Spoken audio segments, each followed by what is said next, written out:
It's about 20 past 8 on a Tuesday evening. You're sitting on the sofa and you look down at your right hand. You're holding the television remote, but you're not actually changing the channel. Your thumb is just resting on the rubber volume button, pressing it up one notch, then down one notch, up, down. You aren't even watching the screen. There's a football match or some crime drama playing, but you're staring straight through it, looking at the faint, out of focus reflection of your own face in the dark glass. Your shoulders are hunched, your feet are flat on the carpet, and you suddenly realise you've been sitting in that exact position for 2 hours without moving. You're not tired, not physically. If the smoke alarm went off, your body would work perfectly fine. But there's a heavy leaden weight right in the centre of your chest that makes the simple act of standing up to put the kettle on feel like a major project. You look around the room. Everything's fine. The house is warm, the mortgage is under control, the car outside is clean, reliable, and safely parked on the drive.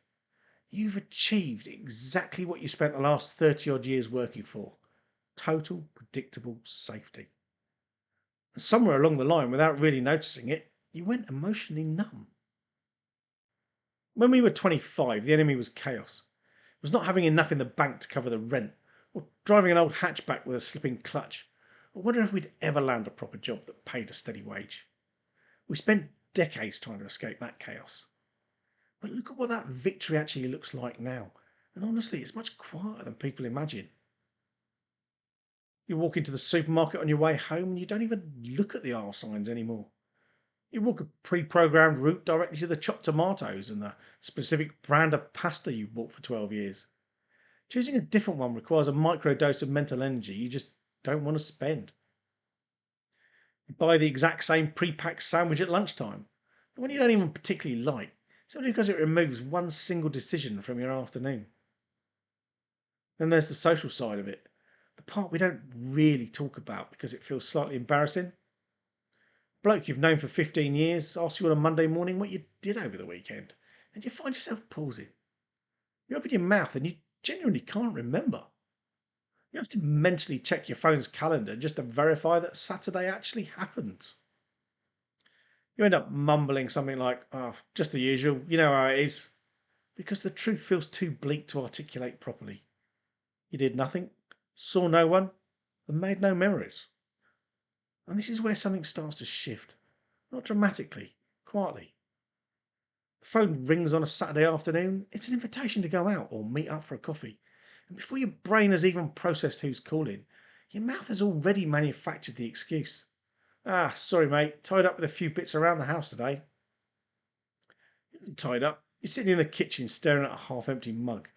But you reject the invitation automatically because staying inside the perimeter of your routine feels safe, even though you hate the silence inside it.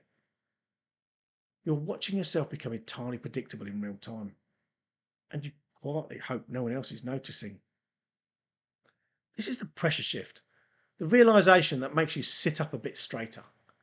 That heavy feeling, that complete lack of energy, it isn't laziness. It isn't just getting older either. It's your brain running a background script that says you've reached the final destination, so there's no longer any need to allocate resources to the system. At some point, a lot of us quietly stop introducing anything new into our lives. Not dramatic things, small things. A different route home, a conversation that goes somewhere unexpected, learning a skill where you're completely out of your depth. For most of us, it's been years, not because we're too busy, but because our existence slowly shifts from living a life to maintaining a life. Every ounce of your daily energy gets redirected into keeping things exactly as they are. And after a while, you become the custodian of your own stagnation. When nothing new happens to you for 6 months, your mind simply stops recording the data. That's why the years between 45 and 55 can feel like they've vanished into one long, blurry, indistinct autumn. It's not that time is moving faster because you're older. It's that your life has lost friction. And without friction, there are no landmarks for memory to hold on to. You aren't running out of time. You're running out of firsts.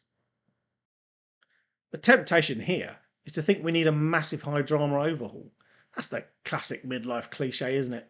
The bloke who panics, quits his job, buys a motorbike he can't ride, and changes his entire wardrobe.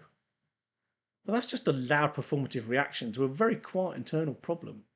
It doesn't fix the underlying code. The actual shift is much more ordinary, frankly, a lot more uncomfortable. It's realizing that the routine is running you, not the other way around, and that breaking it requires you to intentionally introduce discomfort back into a life that you spent 30 years making comfortable. It's a manual override. Interrupting this loop doesn't require a grand plan. It happens in the tiny, insignificant spaces where habit tries to take the wheel. It's the decision at 5:30 on a Tuesday to take the long way home. That route through the back roads that you don't know like the back of your hand. Just to force your eyes to actually look at the road signs instead of driving on autopilot.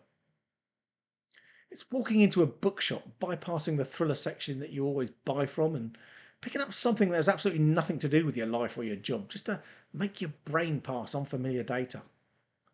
Saying yes to that drink on a wet Wednesday night when every instinct you have is telling you to take your boots off and close the front door. This isn't about chasing your youth. That's gone, and we aren't getting it back.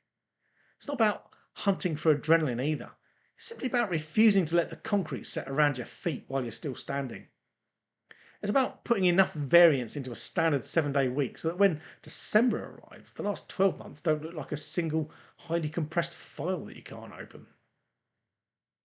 When you finally stand up from that sofa, not because you have anywhere important to go, but simply because you refuse to let the television screen stare through your reflection for another hour, something small changes.